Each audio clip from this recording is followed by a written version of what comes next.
Assalomu alaykum, qandaysizlar? Sizlar менен Байкыргыз каналы. Бүгүн 25 май, түшкү саат 1. Комментарийда көптөгөн көрүүчүлөрүбүз банктардын курстарын көргөзгүлөчү дегенден бүгүн банктардын курстарын силерге көрсөтмөкчүбүз. Тагыраак айтканда бул Ош базарынын тегерегиндеги банктар, Киевский көчөсүндөгү.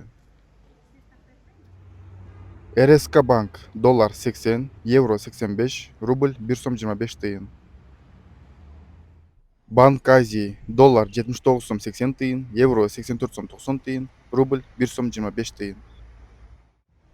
Оптима банк доллар 79 сом 50 тыйын, евро 85, рубль 1 сом 25 тыйын. Компаньон банкы доллар 79 сом 50 тыйын, евро 84 сом 70 тыйын, рубль 1 сом 26 тыйын. Тоскредо банк доллар 79 сом 50 тыйын, евро 85, рубль 1 сом 27 тыйын. Финка банкы доллар 80, евро 85 сом 20 тыйын, рубль 1 сом 27 тыйын. Көңүл бурганыңыздар үчүн чоң рахмат, сак саламатта туруңуздар.